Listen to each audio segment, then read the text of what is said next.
ई pack durables आज हुई है लिस्टिंग 221 रुपये के आसपास इशू लिस्ट हुआ है, 4% के आसपास का डिस्काउंट रहा है। इशू प्राइस 230 रुपये की थी। इशू को रेस्पॉन्स अच्छा मिला था, 16 गुना सब्सक्राइब हुआ। QIB कैटेगरी में 25 गुना, HNI कैटेगरी में 28 गुना और रिटेल में 6 गुना इशू सब्सक्राइब होता दिखा। 640 करोड़ की इशू साइज थी, जिसमें से 240 करोड़ ऑफर फॉर सेल और 400 करोड़ रुपए कंपनी के पास गए। कंपनी का हल्का फुल्का परिचय मैं आपको एक बार दे दूं।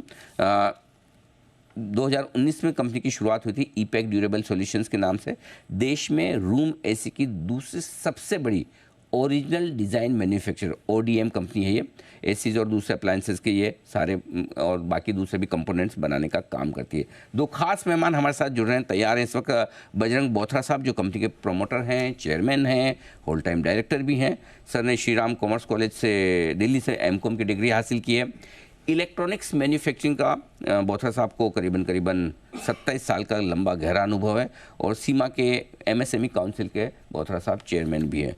दूसरे हमारे खास मेहमान हैं कंपनी के प्रमोटर, MD और CEO अजय DD सिंघानिया साहब। Regional engineering college Himachal Pradesh से BTech की आपने इलेक्ट्रिकल इंजीनियरिंग में डिग्री हासिल की है। पेंसिल्वेनिया से आपने MBA किया, अमेरिका से इलेक्ट्रॉनिक्स मैन्युफैक्चरिंग सेक्टर का आपको भी 24 साल का अनुभव है। और जब जैसा कि मैंने बात की भी थी IPO के वक्त, मुझे फिर से याद आ गया दोनों परिवार जिन्होंने पार्टनरशिप फर्म के तौर पर इस कंपनी की शुरुआत की थी, लंबे समय से एक साथ जुड़े हैं, सेकंड जनरेशन है और अब ये IPO है। बोथरा साहब, पहले आपसे शुरुआत करना चाहता हूँ। रेस्पॉन्स बहुत ज़बरदस्त मिला आपके IPO को, 16 गुना बढ़ा है, QIB 25 गुना, लेकिन लिस्टिंग जो हुई थोड़ी सी सुस्त हुई है इशू प्राइस के नीचे। क्या आपकी उम्मीद से थोड़ी कम रही?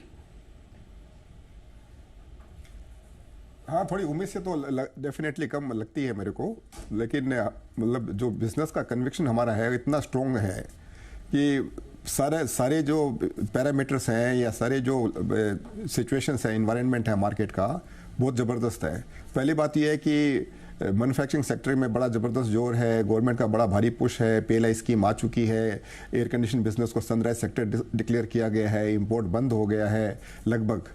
तो और दूसरी बात है कि जो PLI स्कीम का बेनिफिट लेके जो हमने भी अपनी कैपेसिटी को बढ़ाया है, आज जो हमारे 3.6 मिलियन की कैपेसिटी हो गई है और वो बढ़ाया है, और जो 2 साल में जो हमारा प्राइवेट इक्विटी इन्वेस्टमेंट आया है वो उससे हमने बढ़ाया है। और दूसरी बात ये है कि जो हमारा जो दूसरा जो एक फोकस पॉइंट है वो है कि हमारा एसेट टर्न हमको बढ़ाना है। उसके लिए हमने स्मॉल अप्लायंसेज में ज़बरदस्त फोकस किया है, ताकि हमारे 6 महीने का जो ऑफ सीजन है उसमें हम लोग पूरे एसेट्स को हम लोग जो कि हमारी फंजिबल एसेट्स हैं उस एसेट्स को हम पूरा यूटिलाइज कर सकें। तो हमारा एसेट टर्न जो है बहुत अच्छा होने वाला है। और जो मार्केट में जो अंडर पेनिट्रेटेड मार्केट अभी एयर कंडीशन का है, 8% सिर्फ एयर कंडीशन का मार्केट है और आगे भी 13% 14% का ग्रोथ आने वाला है मार्केट के अंदर। उसके हम लोगों को तो बिजनेस के ऊपर बहुत ज्यादा कन्विक्शन है कि we are in for a great time in this business. चलिए, बहुत बढ़िया। बाकी तो मार्केट को ठीक बात है। तो एक मैं आपसे अगले 1 से 3 साल के लिए कंपनी का विजन भी लूंगा कि किस तरह की ग्रोथ आप एक्सपेक्ट कर रहे हैं, लेकिन उससे पहले एक बार सिंघानिया साहब से सवाल लेना चाहता हूँ। आप जो 400 करोड़ का जो पैसा आपका कंपनी में जाने वाला इशू के बाद 230 करोड़ रुपए आप एक्सपांशन में यूज़ कर रहे हैं, ये बताएं सर कि ये एक्सपांशन कब तक आप पूरा करने वाले हैं? पूरी कैपेसिटी पे आने के बाद कितना इससे रेवेन्यू बेनिफिट आपको मिलेगा, कंपनी को क्या फ़ायदा होगा? जी जी, तो अनिल जी, ऐसा है कि अभी जो 400 करोड़ का OFS हुआ है, 400 करोड़ का फ्रेश इशू है, उसमें से 230 करोड़ हम लोग कैपेसिटी इंक्रीमेंट के लिए यूज़ करने वाले हैं। तो लगभग एक्चुअल में 400 करोड़ इन्वेस्ट होंगे, सो 230 फ्रेश इशू से, बाकी इंटरनल एक्रूअल से। सो अगले 3 साल में हमें टोटल 400 करोड़ इन्वेस्ट करने हैं, जिससे लगभग हम अपनी कैपेसिटी 2.4 मिलियन से बढ़ा लेंगे। तो अगर आज 3.6 से 2.4 और अगर ऐड करते हैं तो लगभग 6 मिलियन की कैपेसिटी हो जाएगी हमारी टोटल एयर कंडीशंस के लिए। तो इसको 2 भाग में करेंगे हम, 1.2 million for FY 25-26 and then another 1.2 million for 26-27। तो इस वजह से 2 भाग में हम कैपेसिटी को इंक्रीज करेंगे। Will take it up to total 6 million. और हमारा ये मानना है कि जिस तरह से मार्केट ग्रो कर रहा है सर, ये कैपेसिटी भी कम पड़ जाएगी, तो डेफिनेटली हो सकता है कि आगे और रैपिडली कैपेसिटी को इंक्रीज करना पड़ेगा। बात है, वाह। मतलब आप लगभग दुगुनी करेंगे, दुगुनी से थोड़ी सी कम, 3.6 से 6 तक पहुंचेंगे, यानी कि अगले 2 सालों में आप कैपेसिटी डबल करने की तैयारी में। अब उसको देखते हुए, और चूंकि जैसा सिंघानिया साहब कह भी रहे हैं, बोथरा साहब आपसे सवाल है मेरा कि ये कैपेसिटी भी कम पड़ सकती है, तो ऐसा क्या कंपनी अगले 1 से 3 साल में करने जा रही है, जरा वो समझाइए। किस तरह की रेवेन्यू ग्रोथ रह सकती है, किस तरह की प्रॉफिट की ग्रोथ रह सकती है? अब तक हमने पिछले 3 साल में आपके रेवेन्यू की ग्रोथ 45% सालाना दर से देखी है, ये शायद छोटे बेस पे था, अब आपका बेस धीरे धीरे बड़ा हो रहा है, एक्सपेंशन भी आ रहा है, क्या इस तरह की ग्रोथ आगे मेंटेन कर पाएंगे? जरा विजन दे सर। देखिए, सारे जो ग्रोथ ड्राइवर्स होते हैं वो सारे हमने मतलब फोकस कर रहे हैं, और अभी हमारा 15% का इंडस्ट्री में ग्रोथ 15% के आसपास चल रहा है, 12 से 15% के बीच में ग्रोथ चल रहा है।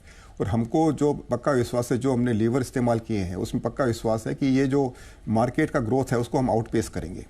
ठीक है, उसके लिए जो 3 साल का जो हमारा विजन है बहुत क्लियर है कि हमको एक तो कैपेसिटी बढ़ानी है, स्केल बढ़ानी है, स्केल से हमको अपना कॉस्ट ऑफ मैन्युफैक्चरिंग कम करनी है। हम ओडीएम है, ओडीएम का मतलब होता है ओन डिज़ाइन मैन्युफैक्चरिंग है, तो और बैकवर्ड इंटीग्रेटेड है। और जब हम स्केल बड़ा करते हैं तो हमारा कॉस्ट ऑफ प्रोडक्शन कम होता है, जो हम बेनिफिट कस्टमर को पास ऑन कर सकते हैं। और दूसरी बात यह है कि हमारा एक प्रोडक्ट सेगमेंट जो है, हम लोग काफ़ी प्रोडक्ट डेवलप कर रहे हैं और प्रीमियम सेगमेंट में डेवलप कर रहे हैं, स्मॉल अप्लायंसेस में भी काफ़ी कर रहे हैं और मिड साइज अप्लायंसेस में भी काफ़ी डेवलप कर रहे हैं। उससे क्या होगा कि हमारा जो एसेट टर्न है, जो हमारे जितने इन्वेस्टमेंट है वो सारा का सारी फंजिबल इन्वेस्टमेंट है और पूरे साल यूटिलाइजेशन होगा। पूरे साल जो यूटिलाइजेशन होता है तो उससे हमारा आरओसी और आरओई हम ये देख पा रहे हैं कि आरओसी और आरओई भी जो है, जो हमारा अभी जो जिस तरह से चल रहा है कि हम उसको 15% के आसपास या उससे ऊपर हमको स्टेबल होते हुए देख रहे हैं, एक्चुअली डेफिनेटली इंप्रूव होगा। और दूसरी बात यह है कि हम ग्रो विद द बेस्ट की थ्योरी में बिलीव करते हैं, कॉर्पोरेट गवर्नेंस में बिलीव करते हैं। हमारे एवरेज कस्टमर स्टिकीनेस जो है 8.5 साल से ऊपर की है। जो 8.5-9 साल की कस्टमर स्टिकीनेस है तो उसका मतलब हमारा सिस्टम है, कॉर्पोरेट गवर्नेंस है, क्वालिटी है, और ये सब का हमको पूरा बेनिफिट लेना है। और हमको पीएलआई का बेनिफिट लेना है। स्मॉल अप्लायंसेस के अंदर भी जो है अभी बीआईएस स्टैंडर्ड आ गए हैं, जो अनऑर्गेनाइज सेगमेंट से मार्केट शिफ्ट होगा ऑर्गेनाइज की तरह। तो हम लोग जो प्रोडक्ट डेवलप, अभी हमारा R&D पे जबरदस्त फोकस है, इनोवेशन पे जबरदस्त फोकस है। ओके, तो उससे क्या है कि बहुत ज्यादा हमको कॉस्ट ऑफ प्रोडक्शन के ऊपर बेनिफिट मिलेगा। ठीक बात है। सिंघानिया साहब, और पीएलआई benefit स्कीम की मिलेगा बात तो जो हम बोथरा कस्टमर साहब को कर पास रहे ऑन हैं, करेंगे और ज्यादा बिजनेस ले पाएंगे। जी जी, सिंघानिया साहब जो पीएलआई स्कीम की बात बोथरा साहब कर रहे हैं, तो कितना निवेश आप ऑलरेडी पीएलआई स्कीम में कर चुके हैं और कितना आगे करने का इरादा है और उसके कितने बेनिफिट आपको मिलेंगे, ये जरा समझाइए। बिल्कुल बिल्कुल। सो अनिल जी, टोटल पीएलआई जो एयर कंडीशन और इसके कंपोनेंट्स की पीएलआई थी, उसमें हमने 300 करोड़ रुपए का कमिटमेंट करा था इन प्लांट एंड मशीनरी। तो इसमें हमें पिछले अगर क्योंकि 2 साल से चालू हुआ इन्वेस्टमेंट, तो 50 करोड़ FY21 50 करोड़, FY22 50 करोड़ और अभी FY23 50 करोड़। इस तरह से हमको 50, 50, 50, 75, 75 टोटल 300 करोड़ 5 साल इंवेस्टमेंट करना था। हम ऑलरेडी अपनी इन्वेस्टमेंट कमिटमेंट मीट कर चुके हैं, एक्सीड कर चुके हैं, and we are on track to fulfil the entire commitment. और इसके अगेंस्ट में जो हमें इंसेंटिव आएंगे 5 साल की अगर मैं बात करूँ तो 300 करोड़ के अगेंस्ट में लगभग 220 से 230 करोड़ के इंसेंटिव वापस आएंगे सरकार से। ओके, तो मतलब ये पीएलआई स्कीम का बड़ा बेनिफिट लेने के लिए तैयारी में। अब वैसे तो इस सेक्टर पर सरकार का फोकस है, बोथरा साहब आप बता भी रहे थे। बस ये समझाएं कि चूंकि बजट आने वाला है, वैसे इंटरिम बजट है, लेकिन ऐसा लग रहा है कि पीएलआई वगैरह पर तो फोकस रहेगा। कोई आपकी एक्सपेक्टेशन सरकार से कुछ चाहिए या सरकार ने पहले आपको सब कुछ दे रखा है? सरकार के लिए सर ऐसी एज एयर कंडीशन इंडस्ट्री एक बड़ी लंबे समय से एक रिक्वेस्ट चल रही है कि एसी अब लग्जरी नहीं रह गया है नो। करेक्ट। सो पहले एक no there is a luxury tax on 28% GST है जो बहुत कम प्रोडक्ट्स में है। So AC falls under that category. तो एक तरफ तो सरकार ने इसको सनराइज सेक्टर डिक्लेयर करा है और पीएलआई दी है ये मानते हुए कि इंडस्ट्री ग्रो करेगी। दूसरी तरफ इसके ऊपर 28% जीएसटी है। तो एज एन इंडस्ट्री हम लगातार रिक्वेस्ट करते रहे हैं बार बार रिपीटेडली कि इसको इस पे जीएसटी को कम किया जाए, 18% किया जाए, ताकि ये और रैपिडली ग्रो कर सके। क्योंकि अब आज के डेट में एसी एक तो लग्जरी नहीं रह गया, it is become a necessity. दूसरा, पावर कंजम्पशन इतनी कम हो गई और specially by way of reducing the duty, 18% का गवर्नमेंट ड्यूटी रिड्यूस करती है, तो अफोर्डेबिलिटी बढ़ेगी। हाई जो स्टार रेटिंग वाले प्रोडक्ट है, 5 स्टार और ये सब, तो उससे हमारी पावर कंजम्पशन और कम होगी, तो देश को इसका बहुत लंबा बेनिफिट मिलने वाला है।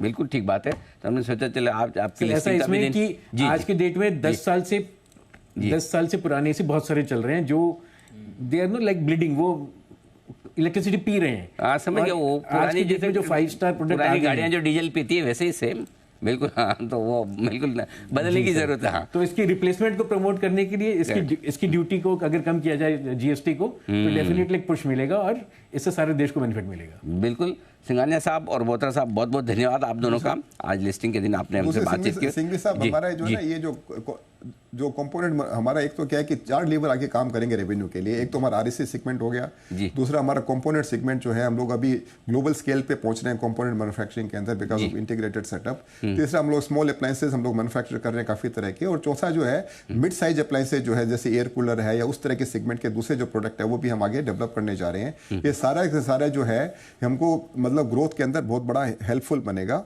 ऐसा हमको पक्का विश्वास है। बिल्कुल सर, आपको बहुत बहुत शुभकामनाएं। कैपिटल मार्केट में आपकी पारी की शुरुआत आज से हुई। उम्मीद करें कि आप अपने आने वाले समय में अपने इन्वेस्टर्स के लिए अच्छी वेल्थ बना कर दें। बोत्रा साहब, सिंघानिया साहब, दोनों का बहुत बहुत धन्यवाद।